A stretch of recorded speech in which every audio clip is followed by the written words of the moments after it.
গঙ্গা জলে দাঁড়িয়ে আমি ব্রাহ্মণ সন্তান, এই পইতে ধরে আমি তোকে অভিশাপ দিলাম। ওরে নিমাই রে, 3 দিবসের মধ্যে তুই নদিয়া ছাড়া হবি। নদিয়া ছাড়া হবি।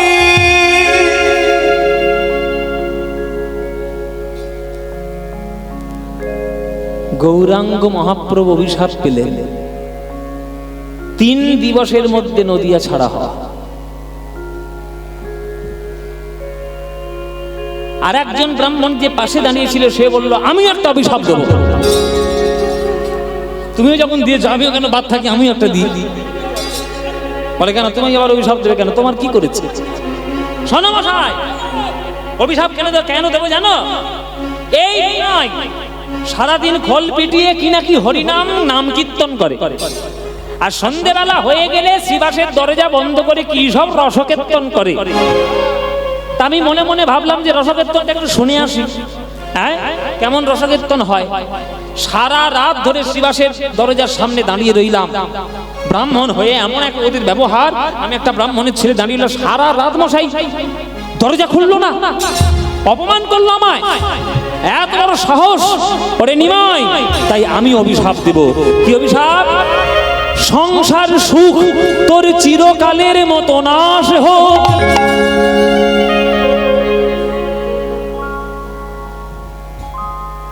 মায়েরা কি অভিশাপ পেল নিমাই?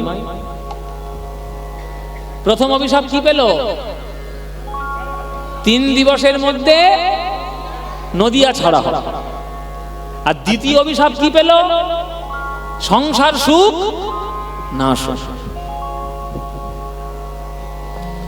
নিমাই আমার কথাটা শুনে মুচকি মুচকি হাসছে দাঁড়িয়ে দাঁড়িয়ে জলে।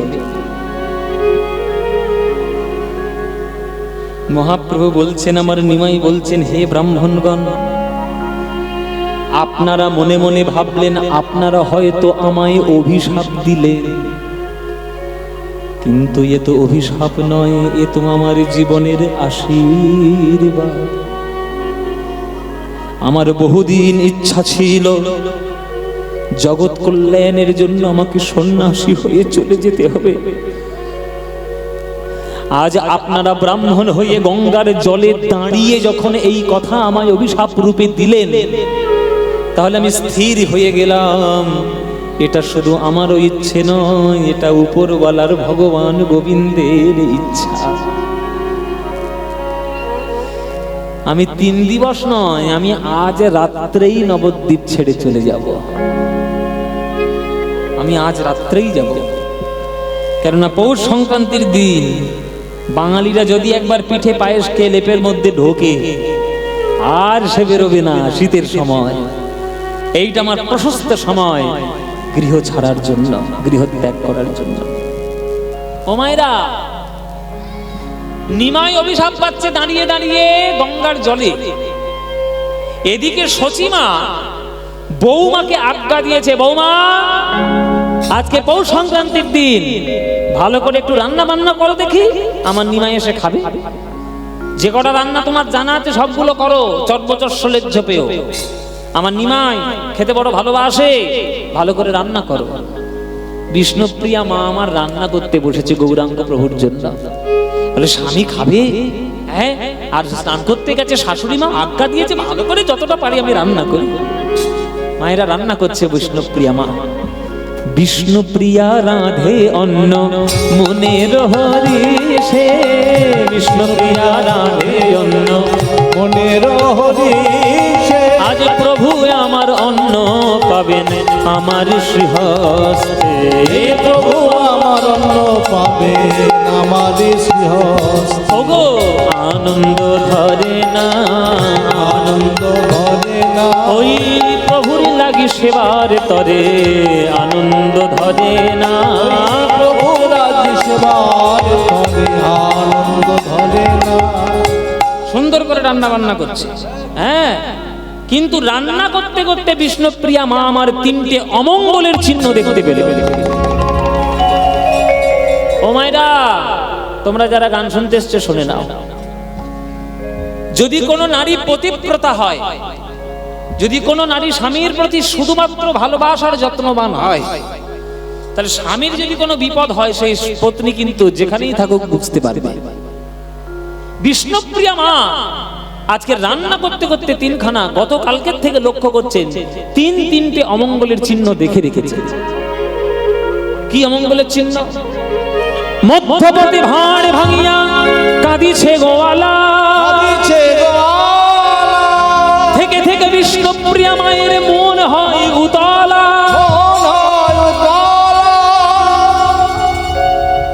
কোন গোয়ালা তার দইয়ের বা দুধের হাঁড়ি ভেঙে যদি লোকসান হয়েছে বলে মাথায় হাত দিয়ে কাঁদে, জানো সেটা কিন্তু অমঙ্গল, সমাজের ক্ষেত্রে অমঙ্গল। আর একটা কি অমঙ্গল? দিবা ভাগে শিয়া ডাকে, রাত্রে ডাকে কাকে, থেকে থেকে বিষ্ণুপ্রিয়া মায়ের দক্ষিণ অঙ্গ কাঁপে।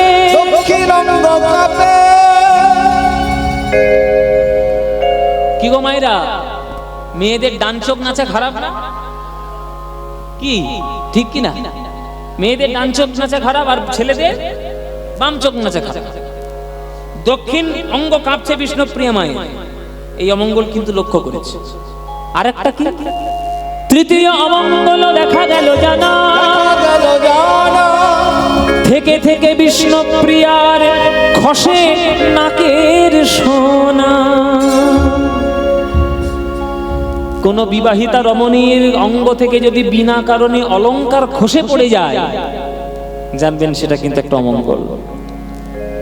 তিনটে অমঙ্গল বিষ্ণুপ্রিয়া মা লক্ষ্য করেছেন, কিন্তু তাতেও বিষ্ণুপ্রিয়া মায়ের মনে ভয় নেই। কেন? এতেকো অমঙ্গল কিছু নাহি গনি, এতেকো অমঙ্গল কিছু নাহি গো, এতেকো অমঙ্গল কিছু নাহি গনি, এতেকো অমঙ্গল কিছু নাহি গনি। পাশে যদি থাকে আমার গোরা গুণমণি, পাশে যদি থাকে আমার গোরা গুণমণি, পাশে যদি থাকে আমার গোরা গুণমণি, পাশে যদি থাকে আমার গোরা গুণমণি। বিষ্ণুপ্রিয়া মায়ের মনে ভরসা একটাই, যার পাশে স্বয়ং গৌরাঙ্গ মহাপ্রভু আছে তার আবার ভয় কি অমঙ্গল নিয়ে। ও মধ্যপথে ভাঁড় ভেঙে গোয়ালা কাঁদুক, দিনের বেলায় শিয়াল ডাকুক, রাত্রিবেলায় কাক ডাকুক, আমার অঙ্গ থেকে সোনা খুলে যায়, আমার দেখা দরকার নেই, আমার পাশে তো গৌরাঙ্গ মহাপ্রভু আছে। কিন্তু বিষ্ণুপ্রিয়া মা তো বুঝতে পারছে না, যার ভরসায় সে আজকের এত নির্ভরসায় বসে আছে, ভয়টা তো তাকেই নিয়ে, সেই তো চলে যাবে। এটা বিষ্ণুপ্রিয়া মা আমার বুঝতে পারেন।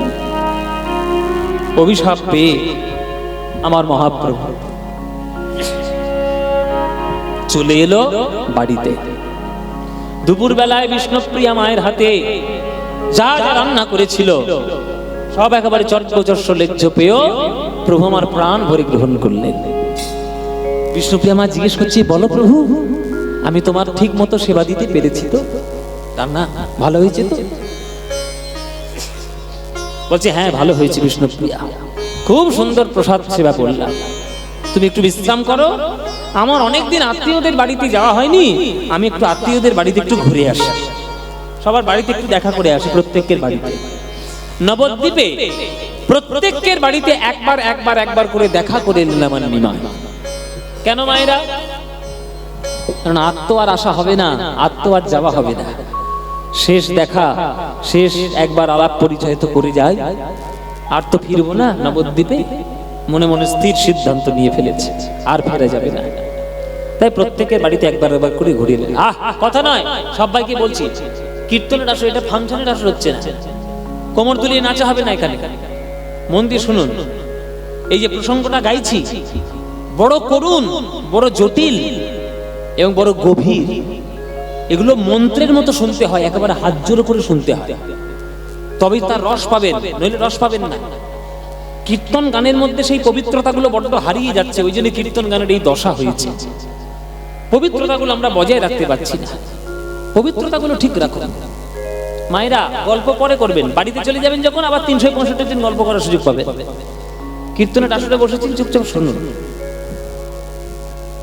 আত্মীয় স্বজনদের বাড়িতে একবার একবার করে দেখা করে এলো নিমাই, কেননা কোনোদিন আর আসা হবে না। বিকেল বেলায় নিমাই প্রত্যেকদিন একজনের বাড়িতে, একজনের দোকানে বাজার করতে যেত, সবজি বাজার, তার নাম হচ্ছে শ্রীধর। তো শ্রীধরের দোকানে আজকে বিকেল বেলায় যায়নি আত্মীয়দের বাড়িতে ঘোরার কারণে। শ্রীধর নিমাইয়ের জন্য একটা কচি লাউ নিয়ে এসেছিল। কচি লাউ নিয়ে এসছে, বলে আজকের বাগানে হয়েছে, নিমাইকে দিলে নিমাই যা হোক কিছু করে খাবে খন। তাই নিমাইয়ের জন্য একটা কচি লাউ নিয়ে এসছে। সারা বিকেল ধরে দোকানের মধ্যে বসে আছে, নিমাই আমার আসেনি। এই সন্ধ্যেবেলা মার কাছে গিয়েছে শ্রীধর। ও মা, মা গো, কি হয়েছে রে শ্রীধর? এই তোমার ছেলে জ্বালায় জ্বালা একবার চলে যাব, সারা বিকেল ধরে দোকান খুলে বসে আছি, তোমার ছেলে এলো না। এই না, তোমার ছেলের জন্য একটা কচি লাউ নিয়ে এসেছিলাম। বাগানে গিয়ে সবজি কাটতে গিয়ে দেখি একটা কি সুন্দর কচি লাউ হয়েছে, ভাবলাম নিমাইয়ের জন্য নিয়ে যাই। নিমাইয়ের জন্য নিয়ে এসেছি। নিমাইয়ের জন্য কচি লাউ পাঠিয়ে দিল শ্রীধর। ওই রকম একটা গোয়ালা ছিল বাবা, গরুর দুধ দেওয়ার পর সে আগে প্রথম দুধটা অগ্রভাগ নিমাইয়ের জন্য তুলে রাখবে, তারপরে বিক্রি করবে। সেই গোয়ালা এক ভাঁড় দুধ এসে দিয়ে গেল আমার সচিমা। মা, ছেলেটাকে যাও কিছু করে খাইও। সচিমা একে বাঙাল মেয়ে, বাঙাল মেয়েদের রান্না জানেন তো? এখানে আবার কেউ বাঙাল টাঙাল নেই তো? যদি থাকেন আমার কিছু করার নেই, তোমাদের নামে ভালো কথা বলছি, তোমরা ভালো রান্না করতে পারবে। বাঙালদের মেয়েরা ভালো রান্না করতে পারে, বাঙালদের মতো কিন্তু ঘটিটা অত ভালো রান্না করতে পারবে না। ঘটিটা রান্না করে, ঘটিদের কিছু স্পেশাল আইটেম আছে যেগুলো ঘটিটা ভালো পারে, কিন্তু বাঙালরা ওরা কিছু একটা রান্নার মধ্যে জানে। খোসা বাটা চচ্চড়ি এমন খাইয়ে দেবে তোমার পাত শেষ হয়ে যাবে। হ্যাঁ, পটল খোসা আর লাউয়ের খোসা, হ্যাঁ আলুর খোসা, কি সব খোসা সব চচ্চড়ি করে বানায়, পাত শেষ। রান্না জানে ওরা, এটা একটা ভগবান গুণ দিয়েছে। সচিমা তো বাঙাল মেয়ে না, সিলেটের মেয়ে, রান্না করতে জানে। ও মায়েরা কচি লাউটা নিয়ে একবারে কুচি কুচি কুচি কুচি করে কেটে দুধ ফুটিয়ে তার মধ্যে খেজুরের গুড় দিয়ে সুন্দর করে পাক দিয়ে একটা লাউয়ের পায়েস তৈরি করে দিয়েছে। সন্ধেবেলায় নিমাই এলো। এই নিমাই, সারাদিন কোথায় গেছিলিস? শ্রীধরের দোকানে যাসনি? শ্রীধরে দিয়ে গেল একটা লাউ, আর গোয়ালা দিয়ে গেছে দুধ। আমি কি করেছি জানিস নিমাই? আমি একবার লাউটাকে কুচি কুচি করে কেটে আমি দুধের মধ্যে গুড় দিয়ে ফুটিয়ে তোর জন্য একটা সুন্দর পায়েস তৈরি করেছি। খেয়ে দেখতো বাবা কেমন হয়েছে, পায়েসটা একটু খেয়ে দেখতো। প্রভু আমার পায়েস খেলে কেমন হয়েছে নিমাই বললি না? মা গো,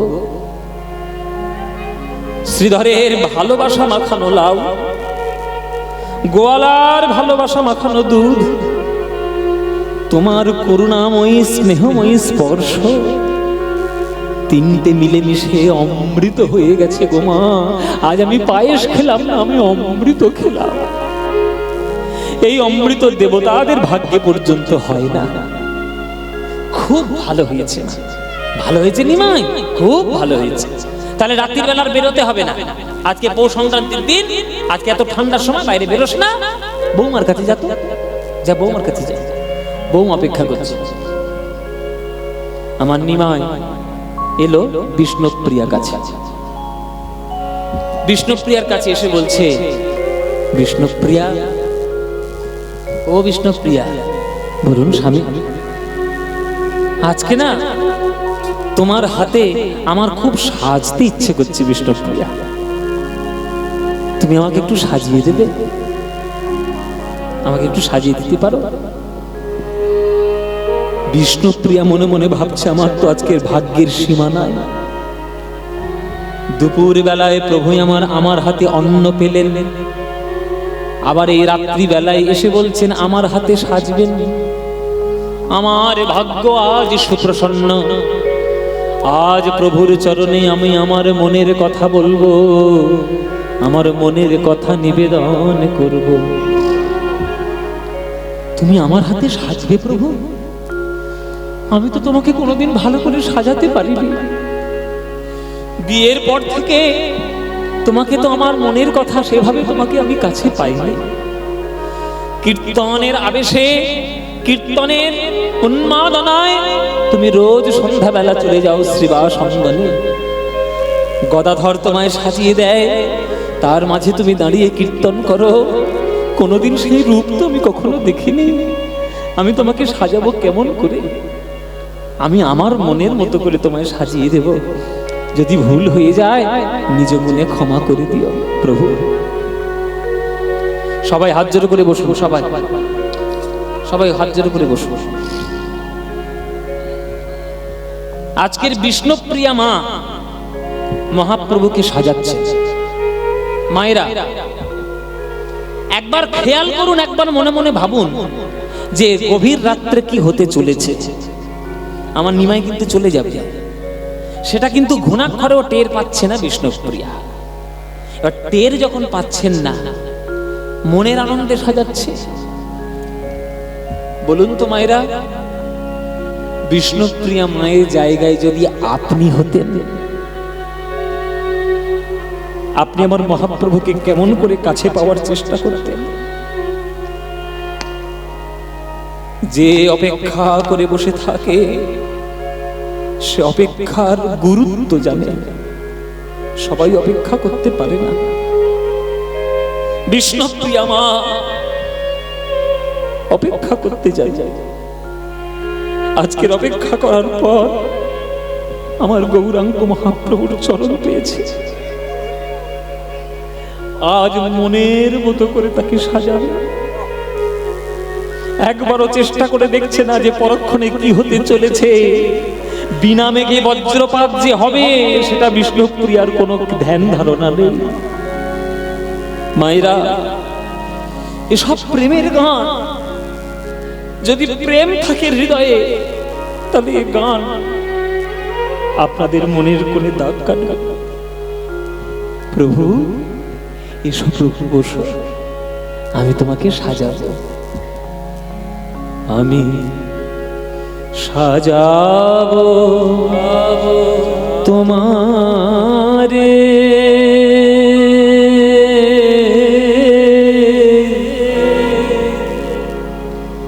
মোহন সাজেতে।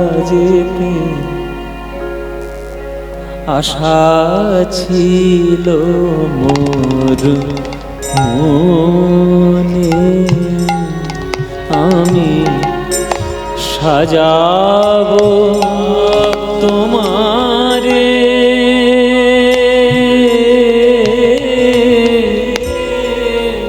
মোহন সাজেতে।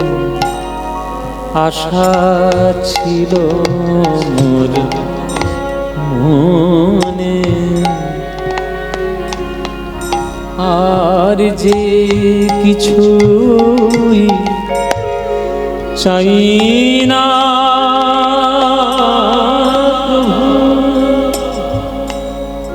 আমি, আর যে কিছুই চাই না প্রভু। সাজাবো ফুল চন্দনে,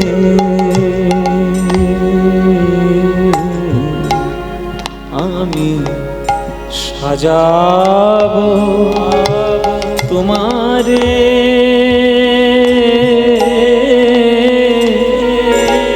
মোহন সাজেতে।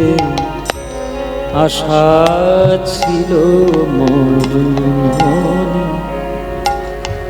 আস্তে মায়েরা, বাবারা, রাধারানী যখন কৃষ্ণ হারা হলেন, তিনি বিরহে কাতর হয়ে গেলেন। কিন্তু রাধারানীর বিরহ আর বিষ্ণুপ্রিয়া মায়ের বিরহ আকাশ পাতাল পার্থক্য আছে। রাধারানী কৃষ্ণ হারা হয়েছিলেন ঠিকই, কিন্তু 100 বছর পর প্রভাসযোগ্যী কৃষ্ণের চরণটা তো পেয়েছিলেন। আমার বিষ্ণুপ্রিয়া মা ওই যে গৌর হারা হলেন, আমার বিষ্ণুপ্রিয়া মা কিন্তু কোনোদিন আমার গৌরের চরণ পাননি। আমার মা কোনোদিন আর গৌরাঙ্গ মহাপ্রভুর দেখা পান না। সারা জীবন ওই খড়মটা বুকের মাঝে নিয়ে স্মৃতি রূপে ধরে সারা জীবন কেঁদে গেছে, সারা জীবন অপেক্ষা করে গেছে। তাই ভালোবাসার অর্থ শুধু পাওয়া নয়, ভালোবাসার অর্থ ত্যাগ, ভালোবাসার অর্থ অপেক্ষা, ভালোবাসার অর্থ একজনের জন্য সারাটা জীবন বিকিয়ে দেওয়া। আমার বিষ্ণুপ্রিয় মা তাই করেছে। প্রভু, আমি তো আমার মনের কথা তোমায় কোনোদিন জানাতে পারিনি। আজকে যতটুকু সাজাবো ভুল হলে সেজে নিও, আমায় ক্ষমা করে দিও। মালতীর মালা গাঁথিয়া মালি পরাব তোমার বিনোদ গলে।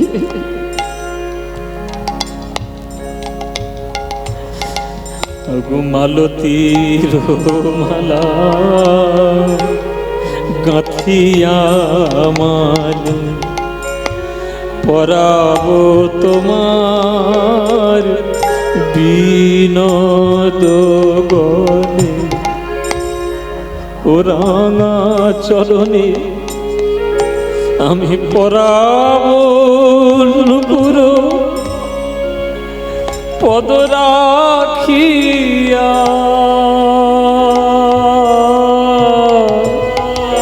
হৃদয় আসনে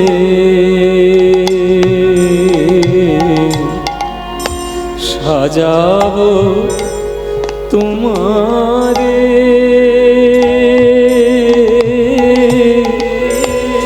মোহন সাজেতে আশা ছিল মোর মনে, আমি সাজাব তোমারে।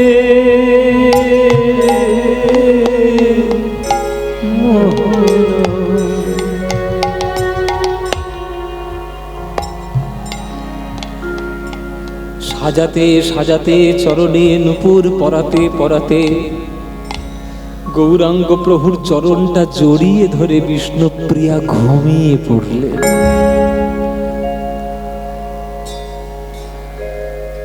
যে ঘুমের মধ্যে নিজের প্রিয় বস্তু হারিয়ে যায় তাকে বলে কাল ঘুম। কি বলে মায়েরা? কাল ঘুম। যে ঘুম ঘুমিয়ে পড়েছিল বেহুলা লক্ষিন্দরের ফুলসজ্জায়, কাল নাগিনী এসে তার সাপে কেটে গেছিল, সেই ঘুমে ঘুমিয়ে পড়লো আমার বিষ্ণুপ্রিয়া মা। বিষ্ণুপ্রিয়া মা গভীর রাত্রে আমার গৌরাঙ্গ মহাপ্রভু উঠে বসলেন। গভীর রাত্রে উঠে বসলেন, বিছানা ছেড়ে তিনি যখন মাটিতে পা দিতে যাবে দেখলো পাটা আষ্টে পৃষ্ঠে জড়িয়ে ধরে কেউ যেন ঘুমোচ্ছে। কে ঘুমাচ্ছে মায়েরা? বিষ্ণুপ্রিয়া। আজ বিষ্ণুপ্রিয়ার ওই পা জড়ানো দেখে আজ গৌরাঙ্গ মহাপ্রভুর চোখে জল এলো, মাথায় হাত বুলিয়ে বলছে, বিষ্ণুপ্রিয়া আমি তোমায় আশীর্বাদ করছি। বিষ্ণুপ্রিয়া, বাঙালির জগতে সতী বলে যদি কেউ থাকে তোমার নাম সর্বপ্রথমে উচ্চারিত হবে সতী বিষ্ণুপ্রিয়া। আমি তোমাকে আশীর্বাদ করে গেলাম, তোমার নাম ছাড়া বাঙালিতে সতী বলে কেউ থাকতে পারবে না। তাই আমি তোমাকে একটা শেষ আদর করে যাই, সোহাগ। ওগো প্রিয়া তুমি ঘুমে অচেতন, প্রিয়া নিতাই গৌর হরি বল, গৌর হরি হরি বল। ওগো প্রিয়া তুমি ঘুমে অচেতন, তুমি ঘুমে তোমার প্রাণের পাখি চললাম এখন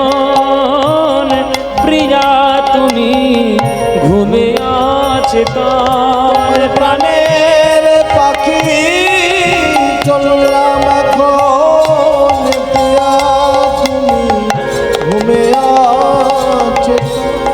বিষ্ণুপ্রিয়াকে শেষ সোহাগ আদর করে আজ আমার গৌরাঙ্গ মহাপ্রভু এলেন নিজের ঘরের উঠানে। উঠানে এসে মনে মনে ভাবছেন যে মাকে বলেছিলাম, কথা দিয়েছিলাম, মায়ের চরণ ছাড়াই আমি কোথাও যাব না, মায়ের আজ্ঞা না নিলে তো হবে না। কিন্তু ঘরের ভেতরে গিয়ে আজ্ঞা নিলে যদি যেতে না দেয়, উঠোন থেকে আজ্ঞাটা নিয়ে নি। মা ওই ঘুমিয়ে পড়ছে কি, এর মাকে ডেকে জিজ্ঞেস করে আজ্ঞাটা নিয়ে নি। ও মা, মাগো, ও মা, জগৎ সংসারের কল্যাণের জন্য আমাকে আমাকে সন্ন্যাসী হয়ে যেতেই হবে মা। ও মা, তুমি আজ্ঞা না দিলে আমি যাবো কি করে? জননী জন্মভূমিশ্চ স্বর্গাদপি গরীয়সী।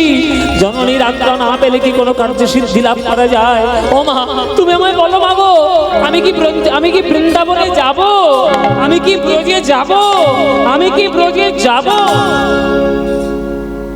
ঠিক সেই সময় সচিমা স্বপ্ন দেখছে একটা, যে বৃন্দাবন থেকে একটা কোকিল পাখি উড়ে এসে আর ঘরের চালের উপর বসেছে।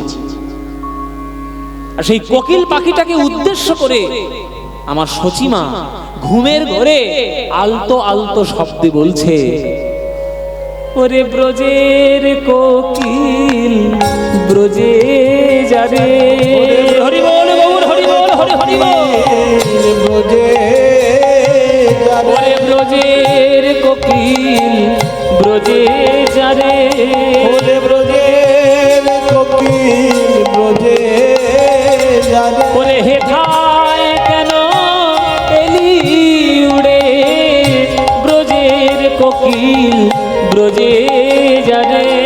হেথায় কেন এলি উড়ে, ব্রজের কোকিল ব্রজে যারে। ঘুমের ঘরে মা বলছে, ব্রজের কোকিল ব্রজে যা, ব্রজের কোকিল ব্রজে যা, ব্রজের কোকিল ব্রজে যা। আর নিমাই বাইরে থেকে উঠোন থেকে শুধু শুনতে পাচ্ছে, ব্রজে যা, ব্রজে যা, ব্রজে যা।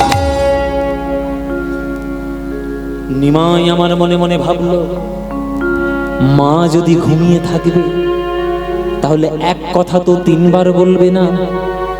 তিনবার বলেছে, মা মানে নিশ্চয়ই জেগে আছে। আসলে বাইরে বেরিয়ে এসে বিদায় দিতে গেলে তার মনে বড় কষ্ট হবে, তাই ঘরের মধ্যে থেকে সে আমায় বিদায় দিয়ে দিল। মা গো, তুমিও মহান মা, জগৎবাসীর কল্যাণের জন্য আমার মন কাঁদেনি, তোমার মনও কেঁদেছে গো মা।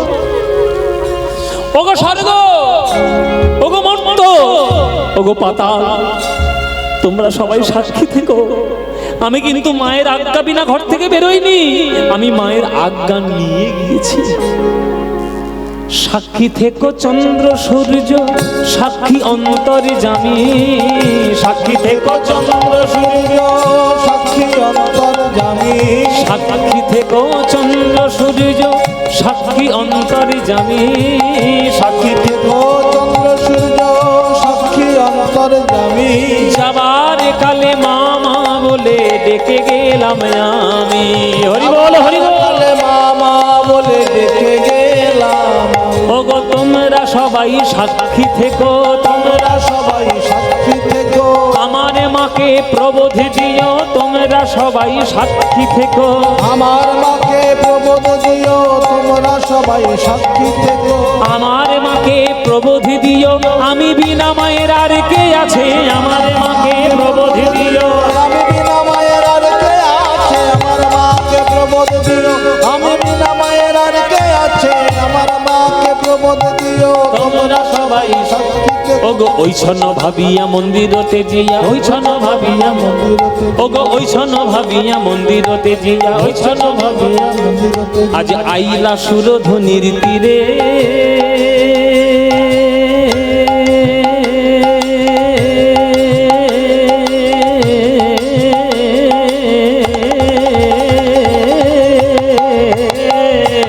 ওইছন ভাবিয়া মন্দিরতে জিয়া, আইলা সুর গঙ্গা পরিহরি ওগো আহামরি আহামরি আহামরি গঙ্গা পরিহরি আহামরি আহামরি মরি মরি গঙ্গা পরিহরি ওগো গঙ্গা পরিহরি নবদ্বীপ ছাড়ি পরিহরি নবদ্বীপ ছাড়ি পরশ করিলানি রে গঙ্গা পরিহরি নবদ্বীপ ছাড়ি পরশ করিলানি রে গঙ্গা পরিহরি নবদ্বীপ ছাড়ি গঙ্গা পরিহরি নবদ্বীপ প্রভু কাঞ্চন নগর পথে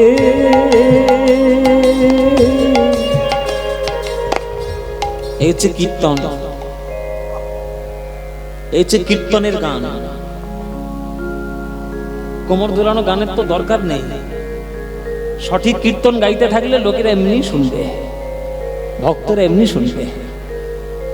আপনারা যারা যারা নবদ্বীপ গিয়েছেন, নিদয়ার ঘাট দেখেছেন? ও মায়েরা, নবদ্বীপ গেছো? কারা কারা নবদ্বীপ গেছো হাত তোলো। নবদ্বীপ কারা গেছো হাত তোলো। নবদ্বীপ তো প্রায় সবাই গেছে। বাঙালি হয়ে যদি এখনো নবদ্বীপ না যাও, তোমাদের বাঙালি হয়ে জন্ম বৃথা। নবদ্বীপে গিয়েছো মানে নবদ্বীপের নিদয়ার ঘাট দেখেছো? নিদয়ার ঘাট, ওই ঘাটটাকে নবদ্বীপবাসীরা অভিশাপ দিয়েছিল, তোর নাম আজ থেকে নিদয়ার ঘাট, আজ থেকে নিদয়ার ঘাট। তোর বুকের উপর দিয়ে আমার নিমাই চলে গেল, তোর বুকে দয়া মায়া নেই, একবারও ডাকতে পারলি না আমাদের, আমার নিমাইকে আমরা আটকাতাম। নিদয়ার ঘাট, কি প্রেম মাখানো নবদ্বীপে। খুঁজে তো দেখুন, একবার বিশ্লেষণ করে তো দেখুন। নবদ্বীপ যাচ্ছেন, খুব তিলক করছেন, হেঁটে হেঁটে ঘুরে ঘুরে বেড়াচ্ছেন, মায়াপুর থেকে মনে হলো কি না কি করে এলাম, ছাই করেছেন, কিচ্ছু করেননি। কিছু মনে করবেন না, আমার একটু কাটা কাটা কথা তো, সত্যি কথা পরিষ্কার করে বলে, ওই জন্য অনেকে সহ্য করে না, গায়ে জাল লাগে। পরিষ্কার বলবো সত্য কথা, কাউকে ভয় পাই না। নবদ্বীপে গিয়ে লোককে দেখানোর জন্য নবদ্বীপ যাওয়া নয়। নবদ্বীপ যাবে আর ফেসবুকে শুধু ওই ফটোটা তুলে ছেড়ে দেবে, দেখো আমি নবদ্বীপে ছাই করেছে। নবদ্বীপে গিয়ে, নবদ্বীপের প্রাণ হলো গৌর। গৌরের কথা কোনোদিন শুনে চলেছ? গৌর যেটা বলেছে করতে করেছো? গৌর গৌর করে করো, সব ভাঁওতাবাজি ভক্তি দেখিয়ে লাভ নেই। গৌর বলে গেছে, মুচি হয়ে সূচি হয় যদি কৃষ্ণ ভজে। তোমার বাড়িতে যদি একটা মুচি আসে, কোনোদিন ঘরের মধ্যে জায়গা দিয়েছো? কিছু মনে করবেন না বাবা, আমি সত্যি কথা যেটা বলছি। তোমার বাড়িতে যদি একটা মুচি আসে, তুমি সোফাতে কোনোদিন বসে দাও? বাইরে বসে দেয়, বাইরে বসে জুতো পরিষ্কার করো। তাহলে গৌর গৌর করছে কেন? করো না, সব ন্যাকামো। যদি ভালোবাসো, গৌরাঙ্গকে যে বলেছে যেটা, সেটা চুপচাপ করে করো। আজকের মহাপ্রভু নিদয়ার ঘাট, সে ঘাট থেকে পরিত্যাগ করে চলে যাচ্ছে মায়েরা। মানুষ ঘুমোচ্ছে পিঠে খেয়ে লেপের মধ্যে, কিন্তু পশু পাখিরা তো ঘুমোচ্ছে না, তারা তো রাস্তার মধ্যে থাকে, তারা তো জেগে আছে। গৌরাঙ্গ মহাপ্রভু যখন নবদ্বীপ ছাড়ছেন, রাস্তার কুকুরগুলো বুঝতে পেরেছে যে নিমাই চলে যাচ্ছে নবদ্বীপ ছেড়ে। কুকুরগুলো ছুটে এসছে, এসে মহাপ্রভুর পাদ ধারে চারিদিকে ঘুরছে আর কুই কুই কুই কুই করে কাঁদছে। কুকুরগুলো যেন মনে মনে বলতে চাইছে, হে নিমাই, হে প্রভু, তোমার কটা লোক এই নবদ্বীপে তোমার নাম করেনি বলে তুমি অভিমান করে চলে যাচ্ছ। যেও না প্রভু, তোমার দুটো পায়ে পড়ি। আমরা কুকুর হয়ে জন্ম নিয়েছি, শুধু ঘেউ ঘেউ করতে পারি। তুমি যদি আমাদের আশীর্বাদ দাও, মুখে যদি বাকশক্তি দাও, আমরা তোমায় কথা দিলাম, মানুষের হরিনাম করতে হবে না। আমরা কুকুর, আমরা তোমায় নাম শোনাবো, আমরা তোমার নাম শোনাবো, আমরা তোমায় নাম শোনাবো, আমরা তোমার নাম শোনাবো। মধুর পঞ্চম সুরে আমরা তোমায় নাম শোনাবো, মধুর পঞ্চম সুরে আমরা তোমায় নাম শোনাবো। মধুর পঞ্চম সুরে হরি হরি হরি বলে, মধুর পঞ্চম সুরে হরি হরি হরি বলে, মধুর পঞ্চম সুরে হরি হরি হরি বলে, মধুর পঞ্চম সুরে আমরা তোমায় নাম শোনাবো, আমরা তোমায় নাম শোনাবো। শুধু কুকুরটা নয় গো মায়েরা, গাছের ডালে বসেছিল সব পাখিরা, সেই পাখিগুলো উড়ে উড়ে এসে আজ পড়েছে মহাপ্রভুর পায়ের তলায়। পাখিগুলো মহাপ্রভুর চারিদিকে ঘিরে ঘিরে কিচিরমিচির করছে। কেন করছে? তারা বলতে চাইছে যে ওগো ওগো প্রভু, তোমার কয়েকজন ভক্ত তোমার নাম গান করেনি বলে তুমি নবদ্বীপ ছেড়ে অভিমান করে চলে যাচ্ছ। তুমি যেও না প্রভু, তোমার চরণ দুটি জড়িয়ে ধরি, তোমার চরণ দুটি জড়িয়ে ধরি। আমাদের তুমি একটু বাক শক্তি দাও, আমরা আর কিচির মিচির করব না। মানুষ বলে বলুক, না বলে না বলুক, আমরা তোমায় নাম শোনাবো, আমরা তোমায় নাম শোনাবো, আমরা তোমায় নাম শোনাবো, আমরা তোমায় নাম শোনাবো, ওগো মধুর পঞ্চম সুরে আমরা তোমায় নাম শোনাবো, মধুর পঞ্চম সুরে আমরা তোমায় নাম শোনাবো, ওগো মধুর পঞ্চম সুরে হরি হরি হরি ওলে মধুর পঞ্চম সুরে হরি হরি হরি বলে মধুর পঞ্চম সুরে হরি হরি হরি বলে মধুর পঞ্চম সুরে হরি হরি হরি বলে মধুর পঞ্চম সুরে আমরা তোমায় নাম শোনাবো, আমরা তোমায় নাম শোনাবো। ওই শোনো ভাবিয়া মন্দিরতে জিয়া, জন্য ভাবিয়া মন্দিরতে ওগো জিয়া, আইলা সুরধ্বনির তীরে, আজ গঙ্গা পরি হরি নবদ্বীপী ছাড়ি পরশ করিলা নীরে, গঙ্গা পরি হরি নবদ্বীপে ছাড়ি পরশ করিলা মিহিরে, গঙ্গা পরি হরি নবদ্বীপী ছাড়ি গঙ্গা পরি হরি নবদ্বীপে আজ কাঞ্চন নগর পথে,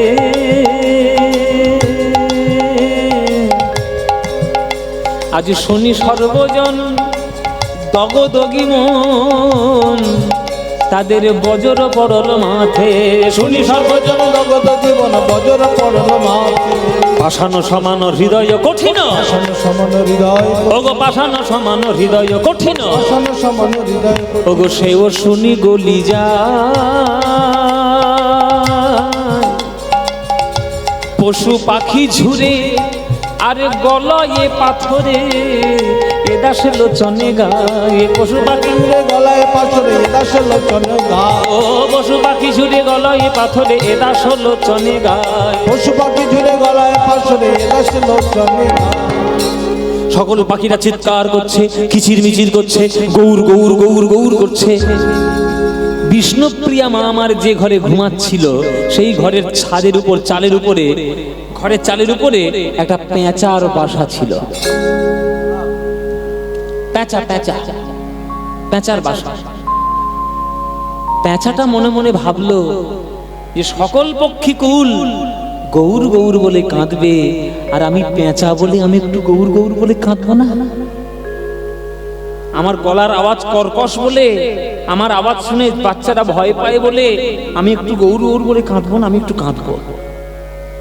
এই বলে সেই পেঁচাটা যখন গৌর গৌর বলে কাঁদতে গেল, তার আওয়াজে আমার বিষ্ণুপ্রিয়া মায়ের ঘুম ভেঙে গেল।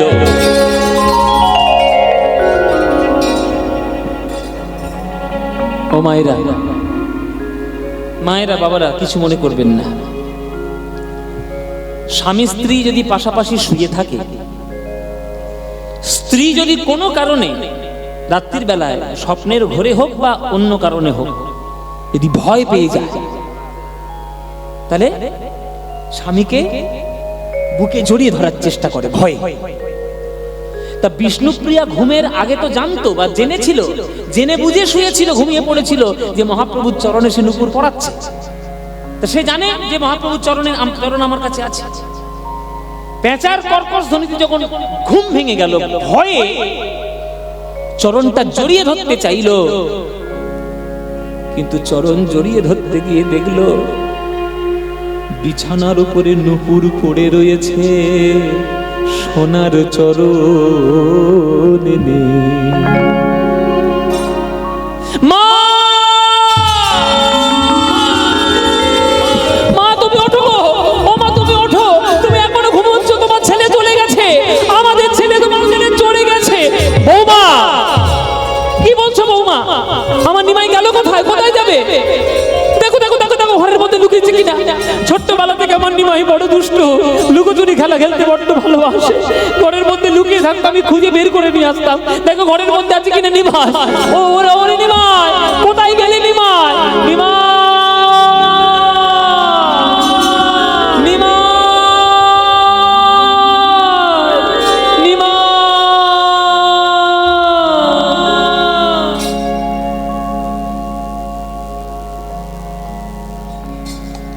দাঁড়া রে দাঁড়া রে নি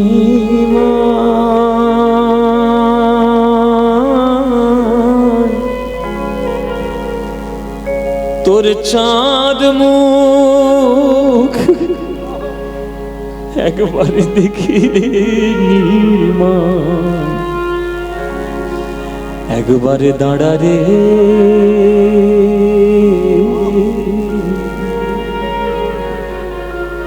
বলো এসব গানের মূল্য হবে? এসব গানের মূল্য হবে বাবা? মূল্য নেই।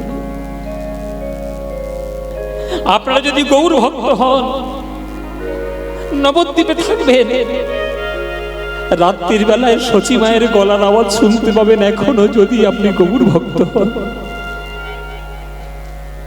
আমার মা, আমার মায়ের চোখের জল মিশানো রয়েছে নবদ্বীপের ধুলোর মধ্যে, মেশানো আছে। অলিতে গলিতে এখনো পর্যন্ত আমার মায়ের কান্নার ধ্বনি শোনা যায়, যদি আপনি গৌর ভক্ত হন। সবাই হাত জোড়ো করে বসুন, সবাইকে বলছি হাত জোড়ো করে করজোড়ে বসুন। এই গান হলো সচি মায়ের গান। যে মায়ের কোল ছেড়ে সন্তান চলে গেছে, সেই মা জানে সন্তান হারানোর কি ব্যথা। আমি আশা করব আপনাদের মধ্যে হয়তো সেই রকম ভাগ্যহীনা মা হয়তো কেউ নেই। যদি থাকেন আমার কথায় দুঃখ পাবেন না। একটা মা সন্তানের কোলে মাথা রেখে যদি মরে, মা নিজেকে ভাগ্যবতী বলে মনে করে যে ছেলের কোলে মাথা রেখে মরেছে। কিন্তু মায়ের কোলে মাথা রেখে যদি ছেলে মরে যায়, সে দুঃখ কোনো ভাষা দিয়ে বর্ণনা করা যাবে না। আমার সচিমা ওই শীতের বেলায় গা থেকে কাপড় খুলে চলে যাচ্ছে, শুধু পাগলিনীর মতো নবদ্বীপের রাস্তায় রাত্রির বেলায় নিমাই নিমাই নিমাই বলে কাঁদছে। দাঁড়া রে দাঁড়া রে নিমাই,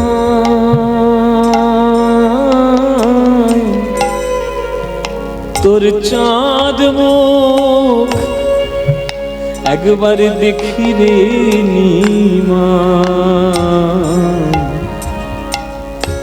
একবার দাঁড়া রে।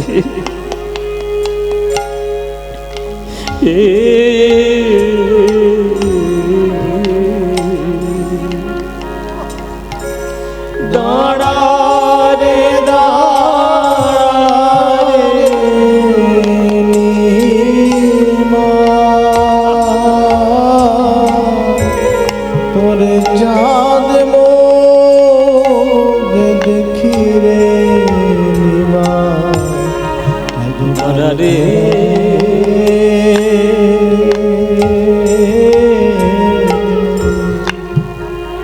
রাম যখন বনে গেল নিমাই,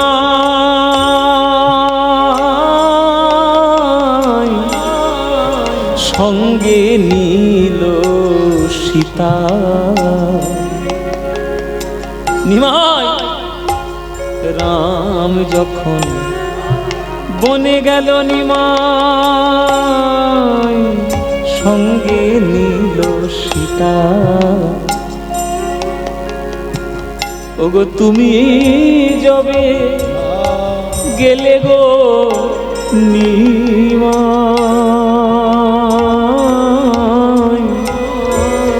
নীলে না বিষ্ণু প্রিয়া মধু মাতা নিমাই, দাঁড়া রে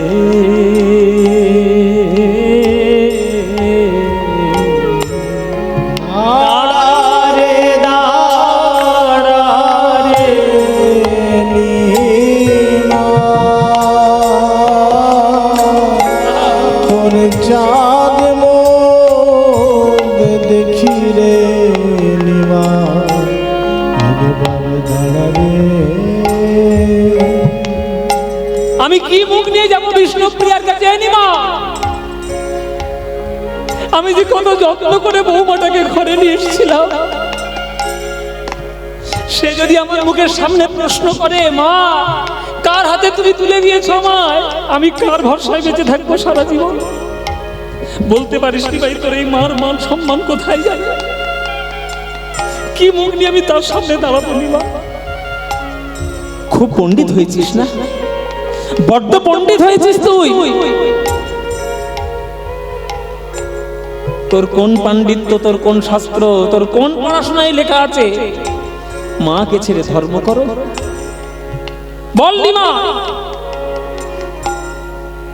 লোকে বলে যত বলুক নিমাই, পণ্ডিত তুমি বড়। ও আমাকে কি বুঝাইতে পারো গো? কেন আপন জননী ছাড়ো নিমাই? একবারে দাঁড়ারে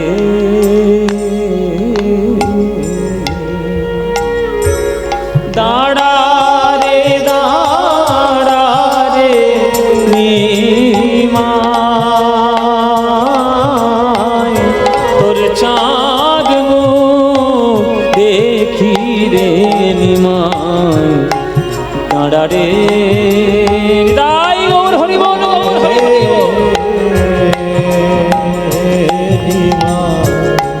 দাঁড়ারে নিমাই, দাঁড়ারে।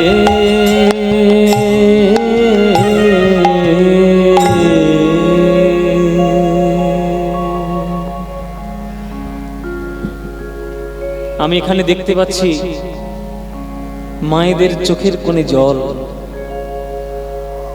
মায়েরা তোমরা কাঁদছো, এ গান শুনে তোমরা কাঁদছো, তোমরা গানটা শুনে কাঁদছো। আর যার জীবনে এই ঘটনাটা ঘটে গেছে তার জীবনে কি হয়েছে শুধু আন্দাজ করো, কল্পনা করো বাবা। যে সচি মায়ের তাহলে কি হয়েছে, নিমাইকে ছেড়ে দিয়ে ভগবান কার ভাগ্যে কি রেখে দেবেন কেউ জানে না, কেউ জানে না গো মায়েরা, কেউ জানে না। আজকের আপনি যা আছেন কালকের আপনি তাই থাকবেন কিনা এ কিন্তু কারোর জানা নেই। চিরদিন চিরদিন আমার আর বলতে হলো না, আপনারা বলেই দিলেন। চিরদিন কাহারও সমান নাহি যা। আজকে যে রাজাধিরাজ কাল সে ভিক্ষা চায়, সমান নাহি যায়। গানটা কার লেখা বলুন দেখি, বলুন। গান তো বলে দিলেন, গান শুনে শুনে মুখস্থ যখন বলে তো দিলেন, লিখেছে কে? হ্যাঁ, এই গানটা লিখেছে নজরুল ইসলাম। এসব গানের কোনো তুলনা নেই বাবা। চিরদিন গাইবো নাকি? এক দু লাইন গাইবো, শুনবেন? নজরুল গীতি প্রসঙ্গক্রমে পড়েছে বলে গাইছি, নইলে এমনি এমনি শুধু শুধু নজরুল গীতি গাওয়ার ইচ্ছে নেই, কিন্তু প্রসঙ্গক্রমে চলে এসছে তাই। যে একদিন সচি মায়ের সব ছিল বাবা। হ্যাঁ বলো,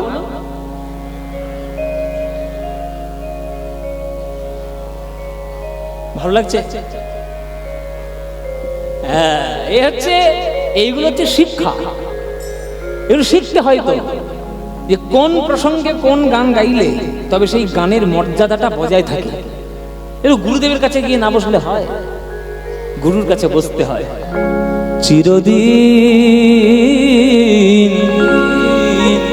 কাহারো সমান নাহি যায়, চিরদিন কাহারো সমান নাহি যায়। আজকে যে রাজা ধীরাজ, আজকে যে রাজা ধীরাজ কাল সে ভিক্ষা চায়। আজকে যে রাজা ধীরাজ, আজকে যে রাজা ধীরাজ কাল সে ভিক্ষা চায়। সমান নাহি যায় চিরদিন, কাহারো সমান নাহি যায়, কাহারো সমান নাহি যায়।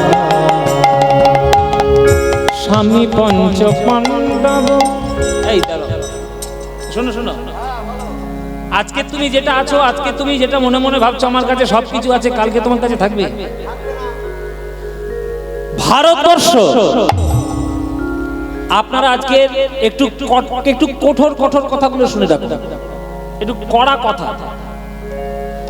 আপনাদের ভাগ্য ভালো, আপনি ভারতবর্ষে জন্ম নিয়েছেন। আপনার ভাগ্য আরো ভালো, আপনি বাঙালি হয়ে জন্ম নিয়েছেন। আর আপনার ভাগ্য আরো ভালো, আপনি গৌরাঙ্গ মহাপ্রভুর দেশে জন্ম নিয়েছেন। সারা পৃথিবীতে রিসার্চ করে দেখা গেছে শূন্য তত্ত্ব কে আবিষ্কার করেছে? ভারতবর্ষ। পৃথিবী যে গোল, এই প্রথম তত্ত্ব দিয়েছে ভারতবর্ষের ঋষিমুনিরা। এরাই প্রথমে বলেছে ভূগোল, ভূচৌক বলেনি, ভূগোল বলেছে। ভূটা গোলই বলেছে ভারতবর্ষ। আগেকার লোকেরা মনে মনে ভাবতো চার কোণা, তিন কোণা, এই কোণা তাই কোণা, কিন্তু ভারতবর্ষ চিরকাল বলেছে ভূগোল। তুমি ভারতবর্ষের মানুষ হয়ে ভারতবর্ষকে চিনলে না, তোমার জন্ম ভারতবর্ষে বৃথা আর লজ্জা।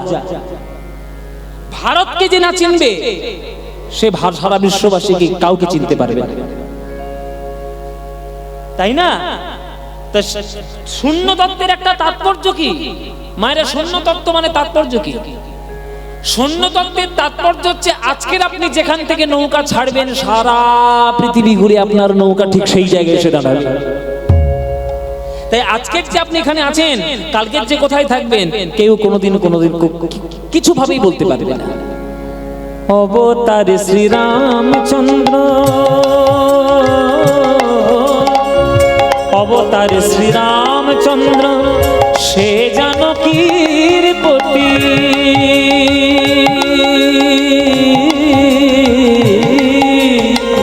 অবতার শ্রীরামচন্দ্র সে জানকীর পতি। তার হলো বনবাস, রাবণ করে দুর্গতি। তার হলো বনবাস, রাবণ করে দুর্গতি। আগুনেও পুড়িল না, আগুনেও পুড়িল না, আগুনেরও পুড়িল না। এই ললাটের লিখায় সমান নাহি যায় চিরদিন, কাহারো সমান নাহি যায় চিরদিন, কাহারো সমান নাহি যায়। চিরদিন, কাহারো সমান নাহি যায়, কাহারো সমান নাহি যায়, চিরদিন কাহারো সমান নাহি যায়। অবতার শ্রীরামচন্দ্র সে জানকীর পতি। তারও হলো বনবাস, রাবণ করে দুর্গতি। এই যে ভগবান বলেও কেউ পার পায়নি, শ্রীরামচন্দ্র। শ্রীরামচন্দ্র আমাদের মানব জীবনের আদর্শ হওয়া উচিত। আস্তে কথা নয়, শ্রীরামচন্দ্র আমাদের মানব জীবনের আদর্শ হওয়া উচিত, সারা ভারতবর্ষের আদর্শ হওয়া উচিত। কেন না, মানুষ হয়ে জীবনে কি করতে হয় সেটা শিখিয়ে গেছে শ্রীরামচন্দ্র। এটা আমার দুর্ভাগ্য, এটা আমাদের দেশের দুর্ভাগ্য যে রাম নামে লোকে রাজনীতি করে বেড়ায়, জীবনের নীতি করে বেড়ায় না। এটা দুর্ভাগ্য ছাড়া আর কিছু মনে করবেন না। ভোটের সময় এবার কথাবার্তা বলা ঠিক নয়, কিন্তু এটা সত্যি কথা যে রাম আমাদের কাছে এখন লজ্জাজনক ভাবে আমাদের কাছে এখন রাজনীতির আদর্শ হয়ে গেছে। আরে রামচন্দ্রকে নিয়ে পড়াশোনা করলে মানুষ হয়ে যাবে যদি পড়াশোনা করতে পারো, তার জীবনটা নিয়ে যদি, চরিত্র নিয়ে যদি তুমি পড়তে পারো। কাকে কি করে সম্মান দিতে হয় রামচন্দ্রের থেকে বেশি ভালো কেউ আমাদের শেখায় নাই। নিজের মাকে সম্মান কি করে দেবেন, নিজের বাবাকে সম্মান কি করে দেবেন, নিজের ভাইকে কেমন স্নেহ করবেন, স্ত্রীকে কেমন করে মর্যাদা দেবেন, এমন কি সৎ মাকে কেমন করে প্রণাম করবেন, সেই শিক্ষাও দিয়েছে রামচন্দ্র।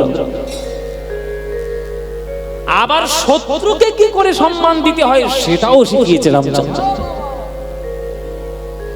ইন্দ্রজিৎ যখন মারা গেল নিকুম্ভিলা যজ্ঞের মণ্ডপে, লক্ষণ গিয়ে সব ভণ্ড করে দিয়ে মেরে ফেললো, তখন বানর সেনা একেবারে আনন্দ উৎফুল্লিত যে শত্রুকে মেরেছে, মানে কি জয় হয়েছে, এই দেহটা একেবারে ছিন্ন ভিন্ন করে ফেলে।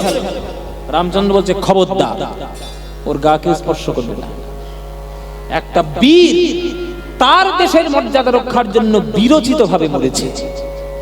সসম্মানে একটা রাজা যেমন দেহত্যাগ করে, তার দেহত্যাগের ফলে যে শোভাযাত্রাটা বেরোয়, সেই সম্মান সহকারে ফিরিয়ে দিয়েছে ইন্দ্রজিৎকে তার বাবার কোলে, তার মায়ের কোলে। কোথায় পাবেন এরকম শত্রু? ভারতবর্ষ ছাড়া শিক্ষা কে দেবে? কেউ দেবে না।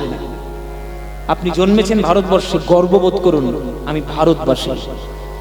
হেমর্চিত্ত পূর্ণ তীর্থ জাগরে ধীরে, এই ভারতের মহামানবের সাগর তীরে, সাগর তীরে। এটা ভারতবর্ষ। রবীন্দ্রনাথ ঠাকুর এই কথা বলে গেছে। রামচন্দ্রেরও কিন্তু বনবাস হলো মায়েরা, ও মায়েরা, তারও কিন্তু বনবাস হয়েছে। তার সীতা সতী হলেও তাকেও কিন্তু অগ্নি পরীক্ষা দিয়ে তবেই নিজের সতীত্ব প্রমাণ করতে হয়েছে। স্বামী পঞ্চ পাণ্ডব সখা কৃষ্ণ ভগবান,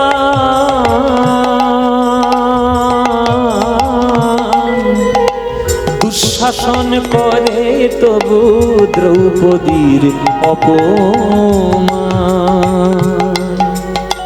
স্বামী পঞ্চ পাণ্ডব সখা কৃষ্ণ ভগবান, দুঃশাসন করে তবু দ্রৌপদীর অপমান। পুত্র তার হলো হত, পুত্র তার হলো হত, যদুপতি যার সহায়, সমান নাহি যায়। এই হচ্ছে নজরুল ইসলাম, এই হচ্ছে নজরুল ইসলাম। একবার প্রণাম করুন, সবাই মিলে একটু প্রণাম করুন, নজরুল ইসলামের চরণে প্রণাম করুন। এখন ভারতবর্ষে কোটি কোটি মুসলমান হয়েছে, একটাও নজরুল ইসলাম হতে পারবে? হতে পারবে নজরুল ইসলাম একটা? কোটি কোটি মুসলমান তো বেড়েই চলেছে, একটাও মুসলমান ডক্টর এপিজে আব্দুল কালাম হতে পেরেছে? কোটি কোটি মুসলমান তো বেড়েই চলেছে, বড়ে গোলাম আলী খান সাহেব হতে পেরেছে? বিসমিল্লাহ খান সাহেব হতে পেরেছে? যার সানাই না বাজলে আপনার বাড়িতে বিয়ের অনুষ্ঠানটা হবে না, ছেলের অন্নপ্রাশনের অনুষ্ঠানটা হবে না, দুর্গাপূজার বিসর্জন হবে না, সে হচ্ছে বিসমিল্লাহ খান সাহেব। হয়েছে? হতে পেরেছে? এত সোজা নয়, সবার ভাগ্যে সব হবে না। পুত্র তার হলো হত, যদুপতি যার সহায়, সমান নাহি যায়। দ্রৌপদীর কথা চিন্তা করো মায়েরা, তার 5খানা স্বামী, সব থেকে বড় বড় যোদ্ধা যুধিষ্ঠির, ভীম, অর্জুন, নকুল, সহদেব, 5টি স্বামী। দ্রৌপদী 5টা স্বামী থাকতেও তার বন্ধু কৃষ্ণ দ্বারকাধিপতি, দ্বারকার রাজা হওয়া সত্ত্বেও তবুও তাকে অপমানিত হতে হয়েছিল দুঃশাসনের হাতে, দুর্যোধনের হাতে। তাহলে কার কপালে কি কেমন লেখা আছে কেউ কি বলতে পারে? স্বামী পঞ্চ পাণ্ডব সখা কৃষ্ণ ভগবান, দুঃশাসন করে তবু দ্রৌপদীর অপমান। পুত্র তার হলো হত, পুত্র তার হলো হত, যদুপতি যার সহায়, সমান নাহি যায়। চিরদিন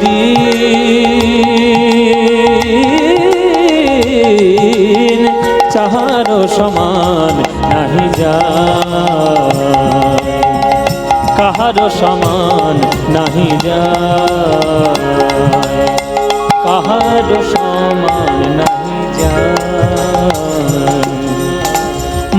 মহারাজ হরিশ্চন্দ্র রাজ্য দান করে শেষ।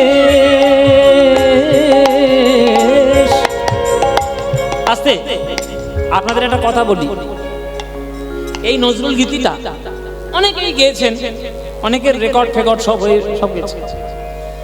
তা আমি গর্ব করে বলতে পারি আমার গুরুজির মতো এই গানটা কেউ কোনোদিন গাইতে পারবে না।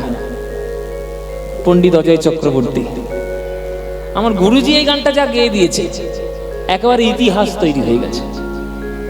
ও যে যতবারই যে আসুক না কেন উনি ওনার ওই সমুদ্র, পণ্ডিত অজয় চক্রবর্তীর মতো সমুদ্র যখন গেয়ে ফেলেছে একদম ইতিহাস হয়ে গেছে। এই গান কারোর কণ্ঠে ভালো লাগবে না। তা আমার বড় ভাগ্য যে আমি ওনার চরণে একটু বসার সৌভাগ্য পাই, আমি শেখার একটু সুযোগ পাই। ওনাকে চেনা বড় মুশকিল, কিন্তু যে একবার চিনে যাবে আর যাকে উনি একবার আপন করে নেবে, একবার আপন তো আপন, আপন তো আপন। আপনাদের এটা ছোট্ট একটা গল্প বলে শুনেন। এই গত পয়লা বৈশাখের ঘটনা। আমি সকালবেলা গুরুজিকে SMS করেছি হোয়াটসঅ্যাপে, কেননা গুরুজি এখানে নেই, গুরুজি আছেন আমেরিকায়। আমেরিকা শহরে এখন অনুষ্ঠান করছেন, ওয়ার্কশপ করে বেড়াচ্ছেন। তো আমি সকালবেলায় আমি লিখেছি যে গুরুজি শুভ নববর্ষের আমার ভুলুণ্ঠিত প্রণাম আপনি গ্রহণ করবেন। সকালে SMS করেছি, ঠিক সন্ধে 5টার সময় আমাকে লিখে পাঠালো শুভ নববর্ষ, আর 5 মিনিট পরেই ফোন, আমেরিকা থেকে ফোন করেছে। আচ্ছা আমি কোথাকার কে পদ্ম পলাশ, আর কোথায় ভারতের একটা রত্ন পদ্মভূষণ পণ্ডিত অজয় চক্রবর্তী। ওনার কোনো দরকার আছে আমার সঙ্গে ফোন করার জন্য? কোনো প্রয়োজন আছে? আমার কাছে 5টার সময় ফোন করেছে, হ্যালো। আমি বললাম যে গুরুজি প্রণাম নেবে। বলে কিরে রেয়াজপত্র করছিস তো নাকি? ওনার প্রথম খবর যে রেয়াজ করছিস কিনা। রেয়াজপত্র করছি আমি, গুরুজি করছি যে যতটুকু পারছি। হ্যাঁ, এবার আমাকে বিভিন্ন রকম ফোনের মধ্যে টিপস দিয়ে দিলেন যে এইগুলো কর, জীবনের মরণকাল পর্যন্ত এইগুলো করতে থাকতে হবে। লং নোট প্র্যাকটিস করো 1-1.5 ঘন্টা, দানা প্র্যাকটিস করো, অলঙ্করণ প্র্যাকটিস করো 1-1.5 ঘন্টা, তারপরে সুরকে দেখো, ভালো করে দেখো, চেনো, শেখো। আচ্ছা আমি কে কোথাকার যে উনি আমাকে ফোন করে পয়লা বৈশাখের দিন আমাকে শুভ নববর্ষে আমাকে শুভেচ্ছা জানাচ্ছে? কে আমি? হু অ্যাম আই? এইটা হচ্ছে গুরু, এইটা হচ্ছে ভাগ্য। এই ভাগ্যটা আমার কপাল থেকে আপনারা কেউ ছিনিয়ে নিতে পারবেন না। এই কপালটা আমি নিয়ে জন্ম নিয়েছি, এটা আমার কপাল। এমন গুরুজির চরণ স্পর্শ করা জীবনের সৌভাগ্য। তা আপনাদের আশীর্বাদে আমি সেই সৌভাগ্যটা পেয়েছি। আর কীর্তন জগতের গুরু সেও সর্বশ্রেষ্ঠ, শাস্ত্রীয় সঙ্গীত জগতের গুরু সেও সর্বশ্রেষ্ঠ। কীর্তন জগতের গুরু সর্বশ্রেষ্ঠ শ্রী সুমন ভট্টাচার্য, তার কাছে বসে কীর্তন শেখার সৌভাগ্য হয়েছে। পণ্ডিত অজয় চক্রবর্তীর মতো, অনল চট্টোপাধ্যায়ের মতো গুরু, দাদা, গাইডেন্স, গার্জেন, এসব পাওয়া সবার ভাগ্যে হবে না। আর গুরু যে না চিনেছে আর গুরুর চরণের সৌভাগ্য যে না পেয়েছে, তার জীবন ধন্য হয়নি, কিচ্ছু হয়নি তার জীবনে, কিচ্ছু হবে না, এই বলে দিলাম। তাই আপনারা সবাই গুরুর চরণ ধরুন সঠিকভাবে, দেখবেন জীবন ধন্য হয়ে যাবে। এই গানটা আমার গুরুজির কণ্ঠে শ্রেষ্ঠ গান। এই গান কেউ কোনোদিন মুছে দিতে পারবে না। মহারাজ হরিশ্চন্দ্র রাজ্য দান করে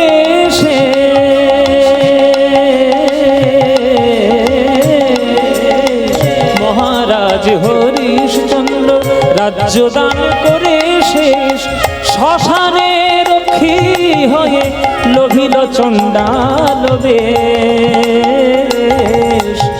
বিষ্ণু বুকে চরণ চিহ্ন, বিষ্ণু বুকে চরণ চিহ্ন।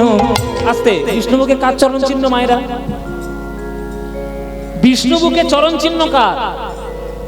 হ্যাঁ বাবা, ভৃগু। ভৃগুমুনির মনে মনে ইচ্ছা হলো যে সব থেকে শ্রেষ্ঠ দেবতাকে আমাকে প্রমাণ করতে হবে। দেখি কৈলাসে যাই, ঠান্ডা ঠান্ডা এসি ঘরে একটু ঘুরে আসি। কৈলাসে গেল শিব ঠাকুরের কাছে বলতে যে তুমি কেমন, কত বড় দেবতা হয়েছে, দেখি কত ভালো দেবতা। হ্যাঁ, কৈলাসের মধ্যে বসে রয়েছে, হ্যাঁ বৈষ্ণবতার কোনো লক্ষণ নেই, বাঘের ছাল পরে বসে রয়েছে, সাপটা জড়িয়ে ধরে।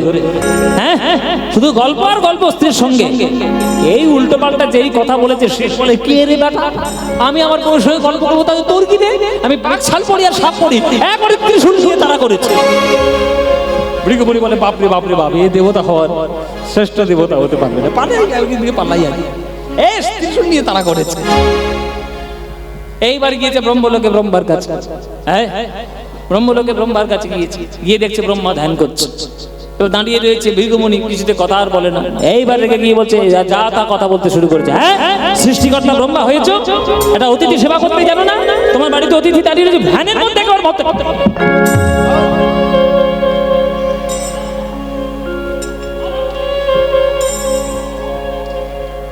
যেই বলেছে উল্টো পাল্টা কথা, রেগে গিয়ে ব্রহ্মা জলের কমল তুলিয়ে অভিশাপ দিতে ছুটেছে। আমাদের নামে আমার নামে উল্টো পাল্টা কথা, এত বড় সাহস তোর সৃষ্টি করেছি আমি? ভৃগুমুনি বললেন না, সর্বশ্রেষ্ঠ দেবতা হতে পারবে না। সাপের উপরে শুয়ে আছে বিষ্ণু, চরণ সেবা করছে লক্ষ্মী, ঘুমায় আছে মায়েরা। ভৃগুমুনি গিয়েছেন বিষ্ণুর কাছে, বিষ্ণুর লক্ষ্মী অনেকক্ষণ ধরে দাঁড়িয়ে রয়েছে, জপ করছে, ডাকছে, বিষ্ণুর ঘুম ভাঙে না। অমনি গিয়ে একেবারে সজোরে মেরেছে বুকে এক লাথ। বাড়িতে অতিথি এসছে জানতে পারো না, কখন থেকে দাঁড়িয়ে রয়েছে, বউ একবারে পা টিপে দিচ্ছে, খুব আরাম করে ঘুম দিচ্ছে, মেরেছে এক বুকে লাথি। বিষ্ণুর ধ্যান ভেঙে গেল বাবা। চরণটা জড়িয়ে ধরে বিষ্ণু ভৃগুমুনিকে বলছে, মুনিব আপনি আমায় ক্ষমা করে দিন। ঘুমের ঘরে বুঝতে পারেনি যে আপনি আমার অতিথি হয়ে আমার দরজায় এসেছে, ক্ষমা করো। এ বুকে কোটি কোটি ভক্তের পাপ জমিয়ে নিয়ে কঠোর বুক নিয়ে বসে আছি, এই কঠোর বুকে পদাঘাত করে আপনার চরণে আঘাত লাগেনি তো? যেই এমন কথা বলেছে, ভৃগুমুনির চরণ দুটো জড়িয়ে ধরেছে। এই না হলে দেবতা,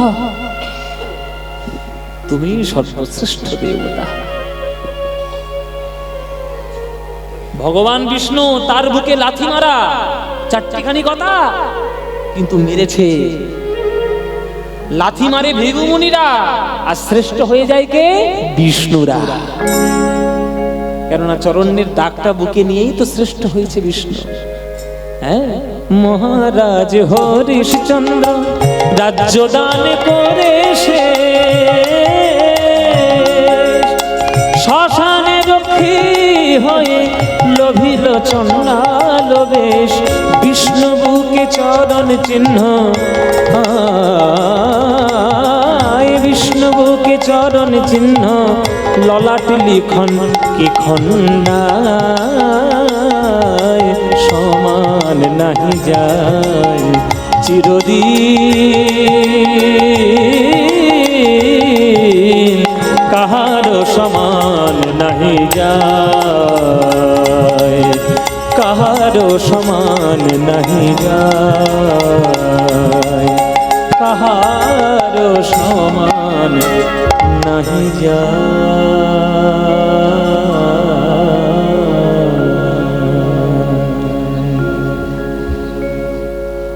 যে নজরুল ইসলাম। তো সচিমা আজকে সেই কান্নায় আজকে ছুটে চলেছে গো মায়েরা, আজকে নিমাই হয়ে গেছে সন্ন্যাসী। সকাল বেলায় ভোর বেলায় এসে কেশব ভারতীর কাছে উপস্থিত হয়েছে আমার নিমাই কাটোয়া। কোন জায়গায় নাম বললাম মায়েরা? কাটোয়া। আগেকার দিনের নাম ছিল কাঞ্চননগর, আবার কাঞ্চননগর থেকে কেউ আবার নাকি নাম দিয়েছিল কণ্টকনগর। সেই কণ্টকনগর থেকে কাটোয়া, কাঁটা থেকে কাটোয়া আর কি। তো কাঞ্চননগর আগেকার দিনে নাম ছিল। কাঞ্চননগরে কেশব ভারতীর আশ্রম। কেশব ভারতীর আশ্রমে আমার ভোর বেলায় আমার নিমাই এসে হাজির হয়েছে। গুরুদেব, কে? নিমা, এই ভোর বেলায় আমার কাছে কেন এসেছো? ভোর বেলায় আমার কাছে কেন এসেছো? গুরুদেব, আপনি তো জানেন আপনার চরণ প্রান্তে আমি সন্ন্যাস মন্ত্রে দীক্ষা নিতে এসেছি। আপনি দয়া করে আমাকে সন্ন্যাস মন্ত্রে দীক্ষা দিন। এই বয়সে সন্ন্যাস? তোমার মাত্র 24 বছর বয়স নিমাই, 24 বছর বয়সে তুমি সন্ন্যাসী হতে এসেছো?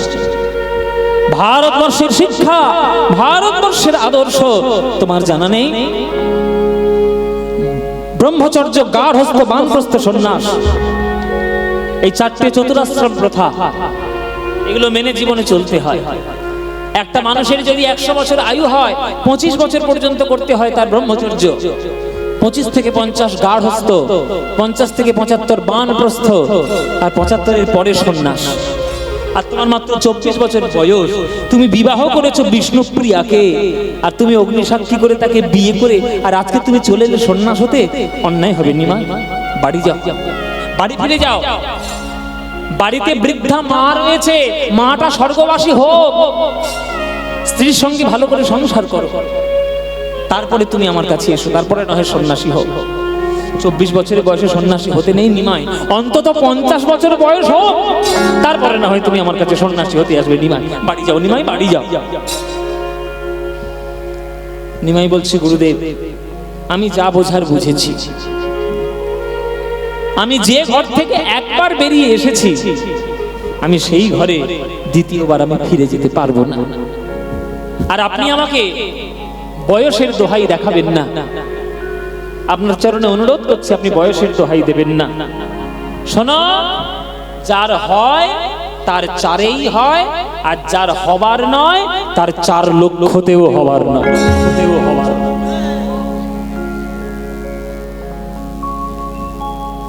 যার হবার নয় তার 4 লক্ষতেও হবার নয়।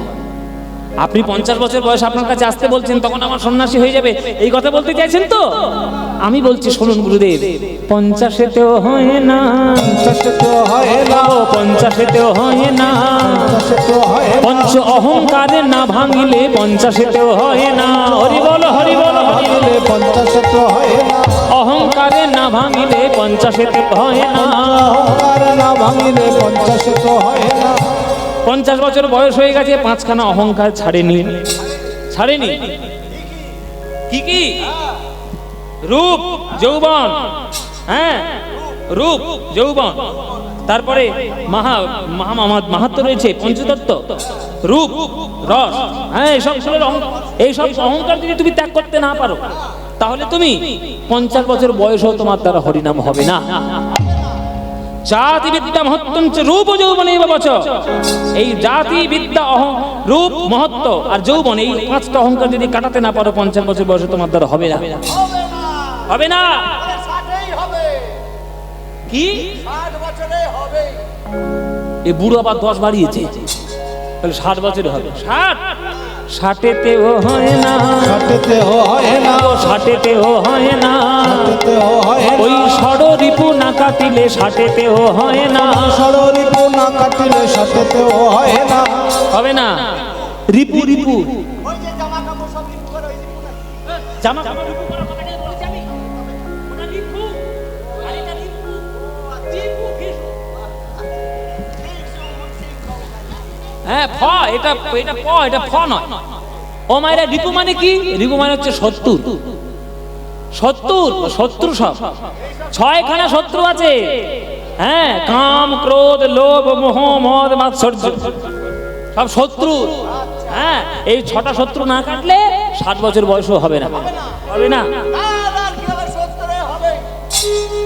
ফের 10 বাড়িতে বুড়ো 70-ও হয় না, 70-তেও হয় না, 70-ও হয় না, 70-তেও হয় না, সপ্তরস ভেদে না জানিলে 70-ও হয় না, রসভেদে না জানিলে 70-তেও হয় না।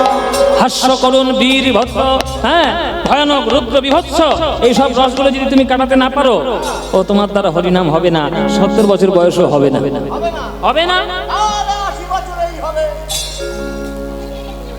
আবার 10 বাড়িতে 80 বছর, 80-তেও হয় না, 80-তেও হয় না, 80-তেও হয় না, 80-তেও হয় না, অষ্টপাশ না কাটিলে, অষ্টপাশ মানে MA pass, BA pass, matric pass, দড়ি রয়েছে ভক্তি জগতে 8খানা। কি? ঘৃণা, লজ্জা, ভয়, মান, কুল, শীল, জাতীয় অভিমান, এই সমস্তগুলো যদি কাটাতে না পারো, তোমার দ্বারা 70-80 বছর বয়সে হরিনাম হবে না, হবে না। ওই জন্য বলেছে 80-তে 80ও না, আশিতে আসিও না, সিনেমা দেখেছেন তো? আশিতে আসিও না, ভানু বন্দ্যোপাধ্যায়ের সিনেমা। জলের মধ্যে পড়ে যাবে, বলে আমি জল পুলিশের আন্ডারে, ধর কি করে বল। লেজেন্ডারি সব সিনেমা, লেজেন্ড সব।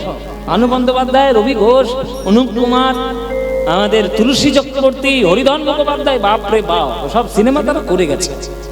তখনকার দিনে সিনেমা একটা শিক্ষামূলক ছিল, এখনকার দিনে সিনেমা শুধু ধেই নাচনি সিনেমা, সব দেখে নাকি কি দূর করে ছুড়ে ফেলে ডাস্টবিনের সিনেমা। কোনো চিন্তা নেই, ভাবনা নেই, কিচ্ছু নেই, শুধু যা ইচ্ছা দেখানো সব সিনেমা। তো বলছে আশিতে আসিও না, 80 বছর বয়স হয়ে গেলে যদি অষ্টপাশের বন্ধন কাটাতে না পারো তোমার দ্বারা হবে না, হবে না।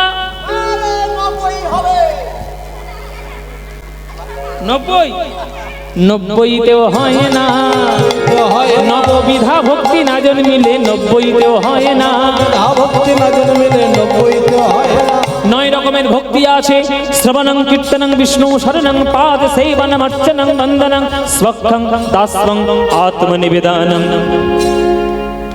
এই 9টা ভক্তি না করতে পারলে তোমার 90 বছর বয়স হবে না, হবেই না।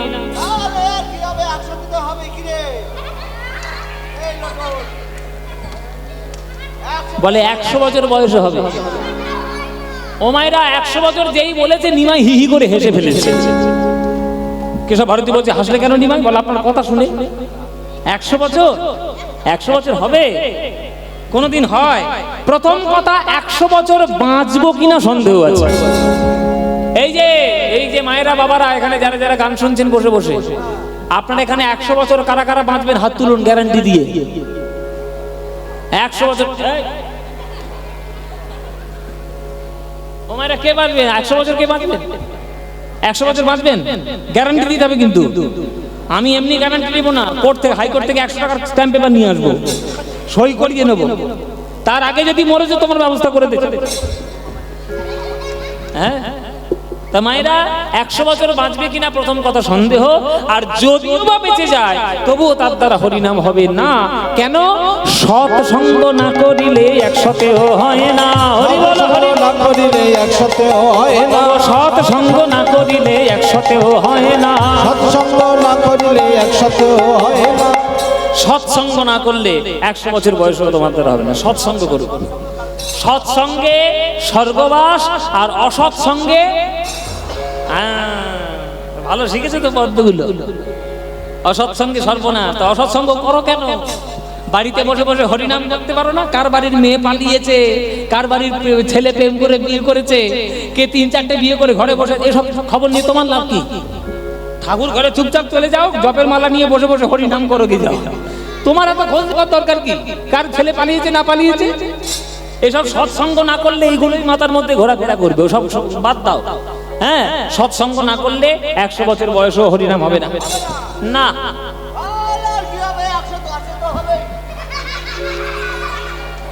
100 বছর বাঁচতে পারছে না, 110 বছর। 110এও হয় না, 110 হয় না। 10 ইন্দ্রিয় না কাটিলে 110এও হয় না। 10 ইন্দ্রিয় না কাটিলে 110 হয় না।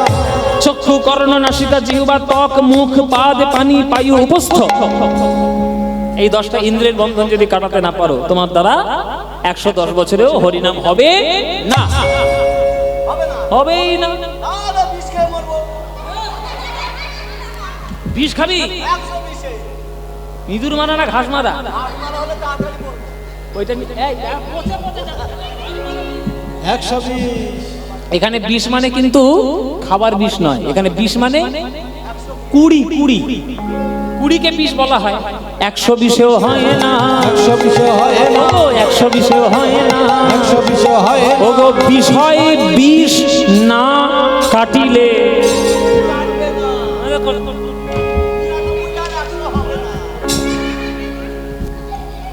120 বছর বয়সে হরিনাম হবে না যদি তুমি বিষয় বিষ কাটাতে না পারো।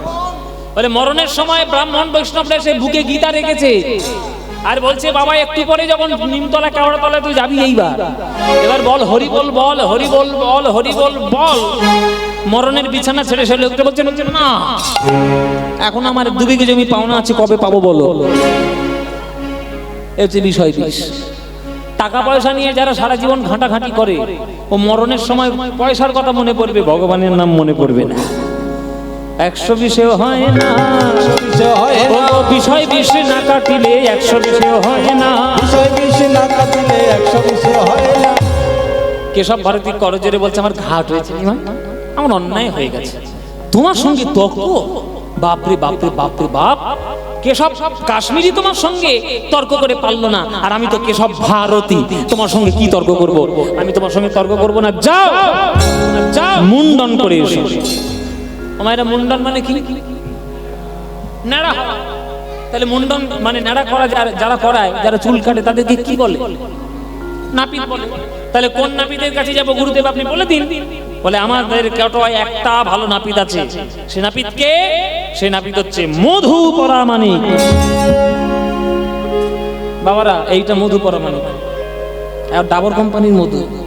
মুখটা দেখে নাও, আহা ডাবর কোম্পানির মধু, পুরো মুখটা মধুর মতো মিষ্টি। আহা রে, খুব ভালো রে। এটা হচ্ছে ডাবর কোম্পানির মধু। তো মধু পরামানিক, মধু নাপিত। মধু নাপিতকে ডাকা হয়েছে যে নিমাইকে মুন্ডন করাতে। তা নিমাই গিয়েছে মুন্ডন করতে। এই মধু, মধু কি খবর? গুরুদেব তোর কাছে পাঠিয়ে দিল মধু, আমাকে একটু মুন্ডন করিয়ে দিতে পারবি বাবা? হ্যাঁ হ্যাঁ হবে, এতে বসে পড়ি গো। কিসের থামবো? কি করি? কই টাকা পয়সা কথা তো কিছু বলেনি।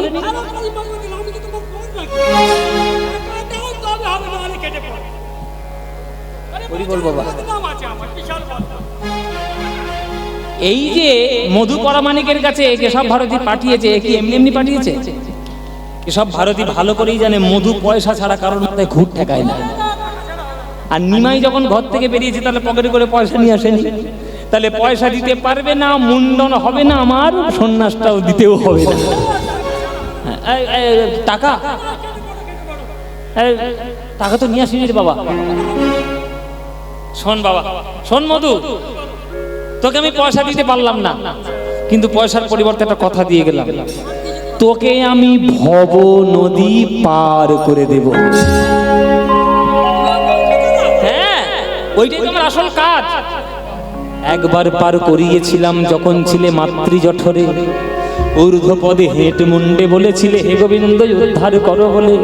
সেই দিন একবার পার করিয়েছিলাম, আর একবার পার করাবো মধু, যেদিন জগতের কার্য সমাধা করে বলো হরি হরি বলে বলতে বলতে জগতে ছেড়ে চলে যাবে, সেদিন তোমায় আমি পার করিয়ে দেব মধু।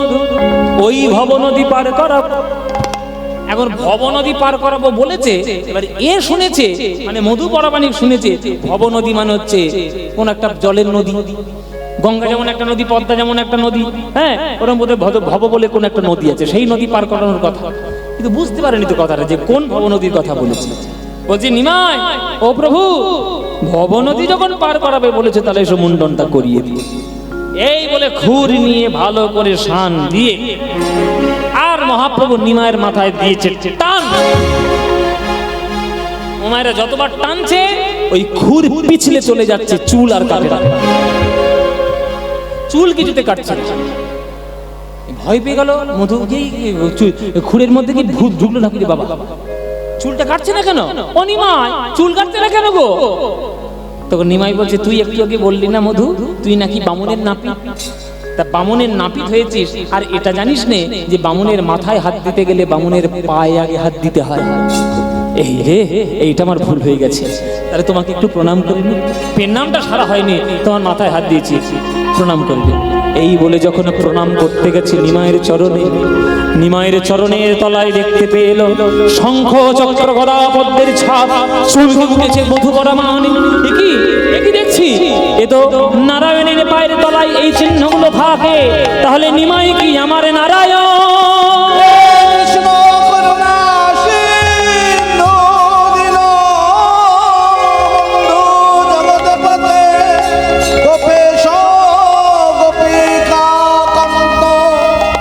রাধাকান্ত নমস্তু।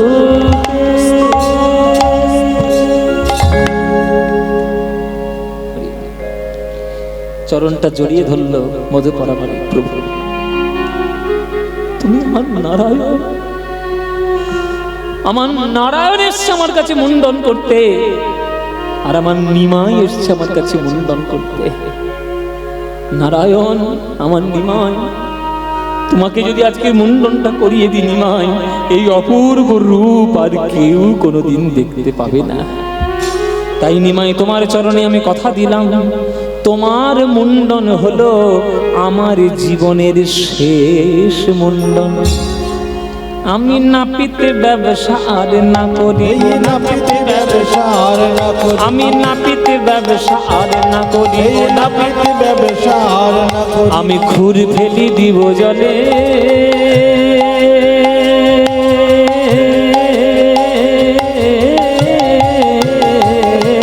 নাপিতে ব্যবসা আর না করিব, খুদ ফেলে দিব জলে। ওগো তব সনে যাব, তব সনে যাব মাগিয়া খাইব, শোনে যাব মাগিয়া খাই, প্রভু তব সনে যাব মাগিয়া খাইব, শোনে যাব মাগিয়া খাই, ওগো রসিকানন্দে বলে তব সনে যাব মাগিয়া, মাগিয়া খাইব রসিকানন্দে বলে। ওগো আমি তোমার সঙ্গে যাব, আমি তোমার সঙ্গে যাব, তোমার চরণ ধরে ধরে আমি তোমার সঙ্গে যাব, তোমার চরণ ধরে আমি তোমার সঙ্গে যাব, ওগো তোমার চরণ ধরে মুখে গৌর গৌর গৌর